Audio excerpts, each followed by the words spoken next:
Assalamualaikum warahmatullahi wabarakatuh. Saya Sofyan, mahasiswa dari Universitas Mercubuana, Warung Buncit, Teknik Sipil. Ingin mempresentasikan mata kuliah mengenai mekanika fluida dan hidrolika. Materi yang pertama yaitu fluida. Definisi fluida.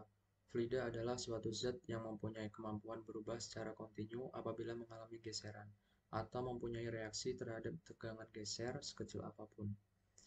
Jenis fluida. Fluida atau fluids dibagi dalam suatu bagian, yaitu cairan dan gas. Cairan tak dapat dimampatkan dan bila terdapat di dalam suatu tempat, maka cairan itu akan mengambil tempat yang sesuai dengan bentuk tempatnya dan permukaan akan terbentuk suatu batas dengan udara terbuka. Parameter fluida. Densitas.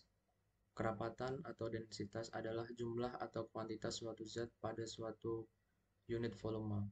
Viskositas. Viskositas suatu fluida merupakan ukuran ketahanan suatu fluida terhadap deformasi atau perubahan bentuk. Kompresibilitas. Untuk zat cair hubungan antara perubahan tekanan dengan perubahan isi dinyatakan dengan modulus menyeluruh atau K bulk, bulk, bulk modulus. Jenis-jenis aliran fluida.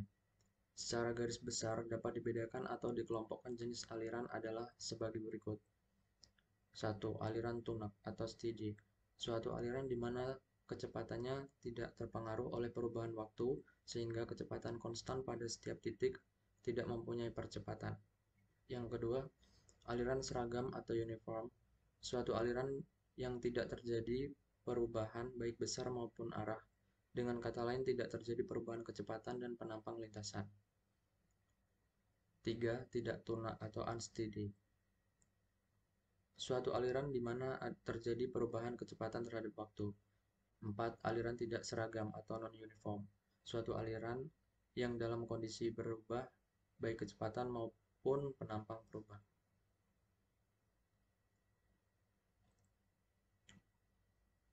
Materi selanjutnya yaitu mengenai prinsip kesetimbangan benda terapung. Gaya tekanan vertikal yang bekerja pada benda yang terendam tidak saling meniadakan. Tekanan tiap satuan luas bertambah dengan kedalaman, maka komponen arah ke atas adalah lebih besar dari komponen arah ke bawah. Dan konsultannya adalah gaya ke atas yang bekerja pada benda. Gaya ke atas ini disebut dengan gaya apung. Benda terapung seperti kapal, pelampung, dan sebagainya menggunakan prinsip benda terapung. Hukum Archimedes 285/212 SM menyatakan bahwa benda yang terapung atau terendam dalam zat cair akan mengalami gaya apung sebesar berat zat cair yang dipindahkan oleh benda tersebut. Hukum Archimedes dapat diterangkan dengan memandang suatu benda sembarang yang terendam dalam zat cair diam. Setiap gaya hidrostatik tegak lurus bidang kerja F0, F1, F2. Gaya F0 mempunyai padanan, yaitu F1 untuk arah vertikal, F2 untuk arah horizontal. Komponen arah horizontal F0 dan F2 saling meniadakan. Komponen arah vertikal F0 dan F1 sebesar dF sama dengan H0Y min H1Y dA HX sama dengan dB kali dAX kali Y. Sehingga gaya total yang bekerja pada benda terendam di air adalah F sama dengan V kali Y. F disebut gaya Archimedes dan V adalah volume cairan yang dipindahkan benda yang terendam. Komponen kesetimbangan benda terapung. Suatu benda dikatakan stabil bila benda tersebut tidak terpengaruh oleh gangguan kecil atau gaya yang mencoba membuatnya tidak seimbang. Bila sebaliknya, benda itu dikatakan dalam keadaan tidak stabil atau labil. Gambar di samping adalah kesetimbangan benda terapung. Apabila ditinjau suatu elemen dengan luas tampang dA dan terletak pada jarak X dari sumbu simetris, maka penambahan gaya apung adalah dFB sama dengan X tangen alfa dA gamma, dengan X tangen alfa adalah tinggi elemen, momen kopel ini elemen.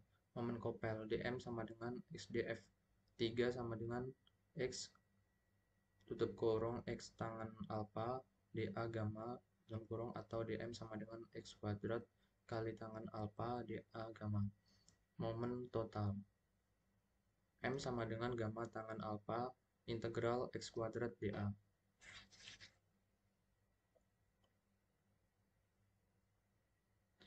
Stabilitas benda terapung, melayang, tenggelam.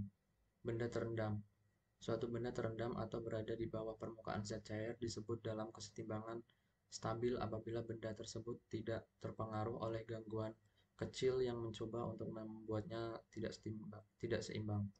Apabila keadaan adalah sebaliknya, maka benda disebut dalam keseimbangan tidak stabil.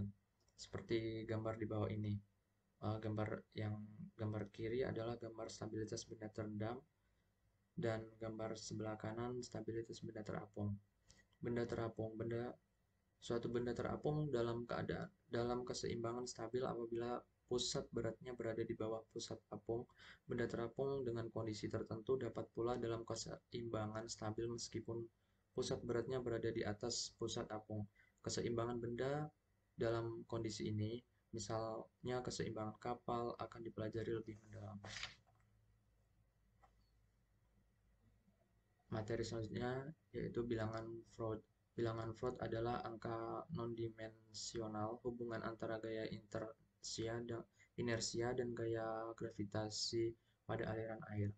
Menurut Coe 1989, bilangan Freud aliran atau FR dapat digunakan dalam menentukan bentuk aliran dan bentuk konfigurasi dasar saluran.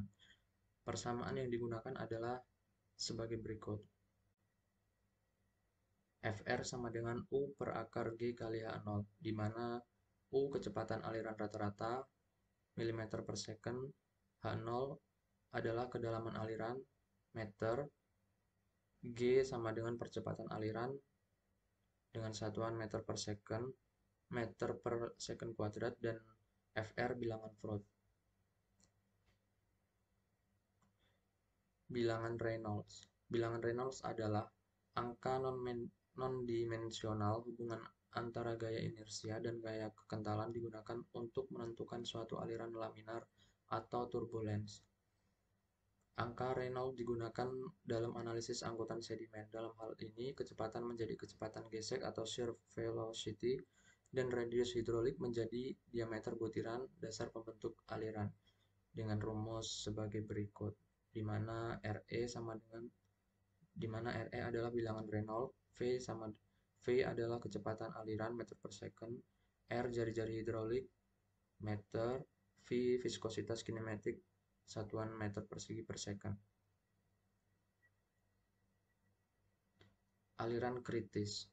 Aliran kritis merupakan aliran yang mengalami gangguan permukaan seperti yang diakibatkan oleh riak yang terjadi karena batu yang dilempar ke dalam sungai tidak akan bergerak menyebar melawan arus. Syarat terjadinya aliran kritis. Yang pertama, bilangan Freud sama dengan 1. 2. Untuk debit tertentu, energi spesifiknya minimum. 3. Debit maksimum untuk energi spesifik tertentu. 4. Gaya spesifik minimum untuk debit tertentu. 5. Tinggi kecepatan sama dengan kedalaman hidrolik untuk saluran dengan kemiringan kecil. 6. Kecepatan aliran di saluran dengan kemiringan kecil yang distribusi kecepatannya merata sama dengan kecepatan gelombang kecil di air dangkal akibat gangguan setempat. Jenis-jenis aliran kritis. Fr kurang dari 1, yaitu aliran yang terjadi adalah aliran subkritis. 2. Fr sama dengan 1, aliran yang terjadi adalah aliran kritis. 3. Fr kurang lebih dari 1, aliran yang terjadi adalah aliran superkritis. Aliran seragam. Aliran seragam dianggap sebagai suatu aliran permanen atau steady flow. Aliran dalam saluran terbuka dikatakan permanen atau steady bila kedalaman aliran tidak berubah atau dianggap konstan selama suatu selang waktu tertentu. Aliran seragam atau uniform flow dianggap memiliki ciri-ciri pokok, yaitu 1. Kedalaman, luas basah, kecepatan dan debit pada setiap penampang pada bagian saluran yang lurus adalah konstan. 2. Garis energi muka air dan dasar saluran saling sejajar berarti kemiringannya sama atau SF sama dengan SW sama dengan S0 sama dengan S. Seperti gambar di samping, pembentukan aliran seragam pada saluran ini gambarnya. Persamaan dalam aliran seragam. David Manning. Seorang ahli dari Islandia, Robert Manning, mengusulkan rumus berikut ini. C sama dengan 1 per N R pangkat 1/6. Dengan koefisien tersebut, maka rumus kecepatan aliran menjadi V sama dengan 1 per N R pangkat 2/3 kali I pangkat setengah. David Strickler. Strickler mencari hubungan antara nilai koefisien N dari rumus Manning dan Gangweiler-Kutter sebagai fungsi dari dimensi material yang berbentuk dinding saluran untuk dinding dasar dan tebing dari material yang tidak koheren. Koefisien Strickler Ks diberikan rumus berikut. Ks sama dengan 1 per N sama dengan 26 dalam kurung R per D35 pangkat 1/6. Debit Cesi.